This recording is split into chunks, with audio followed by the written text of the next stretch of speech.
I'm presenting actually one poster and one oral presentation I'm doing, and in the oral presentation that is scheduled for today as the last presentation, in fact, I will be talking about how we can make sense, biological sense, of the genetic associations we are observing in these genome-wide association studies.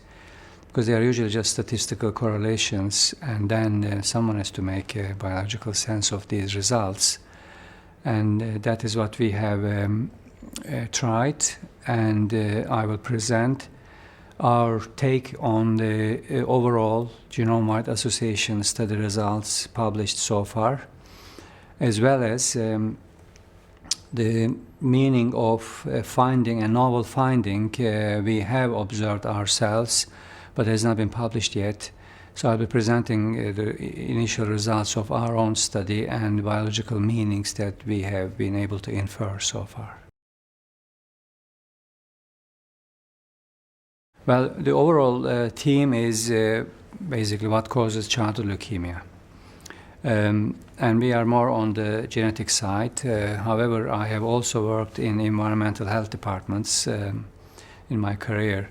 So we never lose our sight on the environment, and we try to combine both environmental and genetic effects. But primarily, all we are doing is genetic association studies to obtain information from these genetic correlations with disease risk. So in our field, there is a phrase that goes like, and that's what we are doing. It goes like using genetic epidemiology as a probe for disease biology. So today's presentation is basically a cumulative effect of all these kinds of efforts others have done, and we are adding our own input. Well, in the first part of the talk, I'm going to review what is already published by others in genome-wide studies in childhood leukemia. So it's too many to count, but mainly these studies are from populations of European descent, USA, UK, and all of Europe included. So altogether, this is thousands of cases and thousands of healthy controls. We didn't do a meta-analysis or anything like that because all studies more or less have shown 2 genes are involved in this very consistently. So we are just basically looking at those 2 genes and the variants of those 2 genes and how they may be modifying the risk for childhood leukemia by what mechanisms.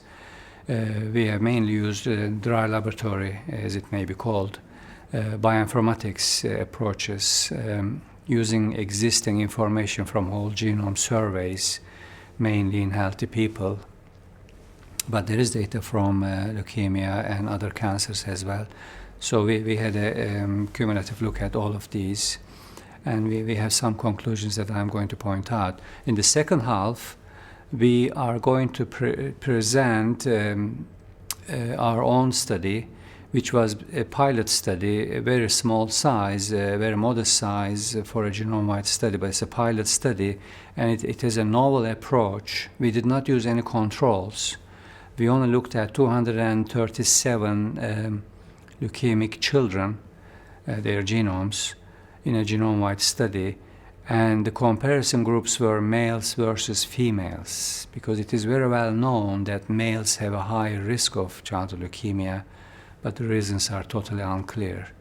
So we wanted to get an insight, gain an insight into this differential, and looking at the genetic associations, how they differ for males against females. So we basically use females as a control group, and looking at males, what genetic markers are enriched in that group, which would then implicate those genes and those variants of those genes in the higher risk for males. First of all, this study was based on a US sample, and samples were recruited in Baylor College of Medicine. So I have to give credit to my colleagues, my collaborators there. And the study was a PhD project for one of my students when I was working in Florida International University in my previous post. The study is now complete, and what we have found is a genetic marker came up as the most significant difference between males and females, which had not been implicated in any other disease before. But this isn't necessarily pointing towards a false positive result because there's no precedent. It points towards a methodological issue because all other studies so far have been analyzed as a whole group, males and females together. But in this study, we deliberately looked for markers that are present at a higher frequency in males and at a lower frequency in females so that we can see the difference. So if you put them together, compared with healthy controls, there would be no difference. That is why we believe this marker has never come up before. But it is a genetic variant in a highly cancer-related gene, again, that has not been implicated before. It is an inhibitor of a very well-known proto-oncogene, meaning a cancer-causing gene, also highly relevant in childhood leukemia. So the gene itself is RAS-SF2, and it binds to the proto-oncogene RAS, which is very well known by everybody involved in cancer studies. And this gene, this variant increases the expression levels or protein levels of this RAS binding protein, RAS-SF2. We believe this is how it modifies the risk. The statistical effect is that it is protective for males and increasing the risk for females. And by increasing the levels of expression of this protein, which is a tumor suppressor gene because it's inhibiting a proto-oncogene, that is how we believe it decreases the risk for males. But it is only a statistical correlation. When I say decreases, it will sound wrong to my colleagues because I'm implicating causality. Of course, we don't know that. It's only a statistical correlation. And for that reason, we have actually submitted a proposal to look at this at the experimental level and to confirm causality of this statistical observation. The next one is, first of all, as the rules of the game, we have to first replicate this finding. This is a very novel first-time observation in a pilot study. So we are well aware of that. We don't want to make a big meal out of this. But we are very confident that it will be replicated in a second study. But rather than spending a lot of money in a brand new study, we are contacting other people who have made similar studies. Even existing genome-wide association data sets can be used. It will be very economical to do so. So we are contacting other researchers in the field whether they can revisit their data and look at male specificity of this association, which they may have missed inadvertently. So this is the first thing. Once it is replicated, then we will have a more solid ground to go further ahead. And the next step will be, of course, biological experiments in the labs to confirm that what we are inferring from other existing data indeed happens, and it makes a difference in childhood leukemia. So this would require clinical samples, and myself and my colleagues in Baylor College of Medicine have already made plans and currently, of course, seeking funding to do these experiments. So we'll be looking at healthy cells from healthy children and also leukemic cells from leukemic children, and to see, depending on the presence of this genetic marker or not, we see the expected consequences of this genetic variation. And then that would add further credibility to our currently what is a hypothesis. So the ultimate idea is to take all of these to the clinic for the benefit of these patients. But because I'm primarily an epidemiologist, I am also more interested, or also equally interested in prevention. So first of all, this looks like a very strong marker, much stronger than the previously reported markers in terms of what's called in our field effect size. So its impact is greater than any other marker known, except that this is going to be male versus female, or male-specific and female-specific risk modification.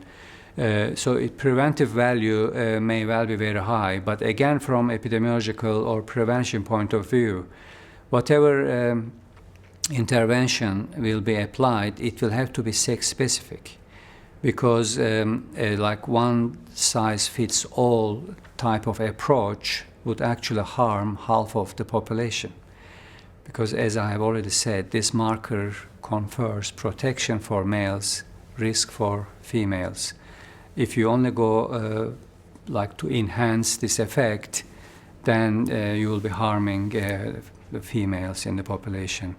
Therefore, it's a very, very new approach, and we'll bear this in mind in our future studies. So the ultimate aim is that to use this as a marker for prediction of future leukemia. So this could be like if there's another leukemia case in the family, of course the family will be very nervous. And if this marker becomes a biomarker and there's a big difference, a lot of other steps in between, then it would be a nice sex-specific marker for childhood leukemia. But this applies to any other marker that have been identified, except that this may be a little bit stronger and it will be sex-specific. But ultimately, of course, the treatment, there is a big reality out there. We are still seeing a lot of childhood leukemia. It is still a big burden, both psychological, social, and financial to the governments in healthcare.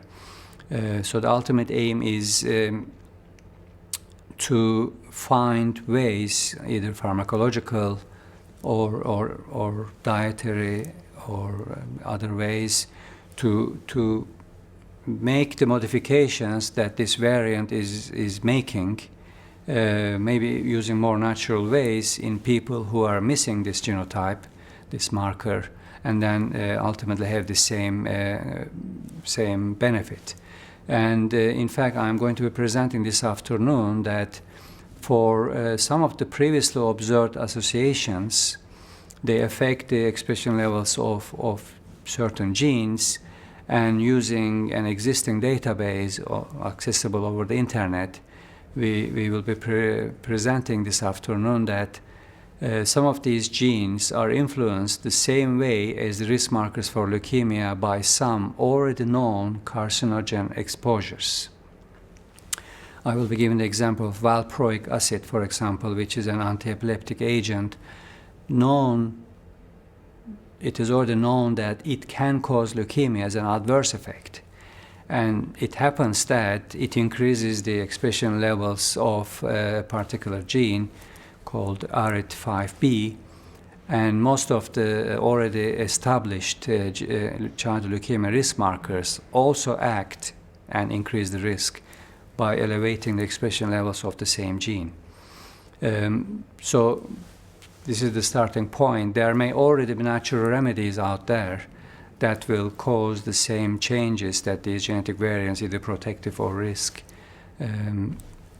are causing in our genome, so we can use them accordingly for prevention is the idea. But pharmacological interventions, of course, always out there.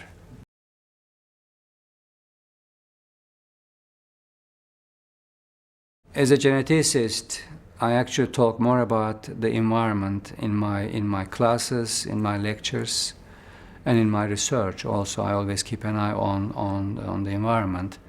First of all, I don't believe that phrase nature versus nurture kind of things. There is no such thing. They always act hand in hand together. So they are inseparable. There is no way we can, give a number for their individual contributions. But again, as an intelligent guess, I will go along with my colleagues in the field that the environment actually has a higher say in our risk And genetic markers mainly act as modifiers or intermediates of environmental effects. So they make us less or more susceptible to the environmental effects. But in childhood leukemia, it's a slightly different story. The markers that have already been identified, and very strong ones, seem to be primarily genetic. But this is because they come out of purely genetic studies. But there are similar environmental effects, as I've just mentioned, on the same genes. But overall, in all cancers, the experts believe, and I'm one of them, that the environment has a higher say than genetics.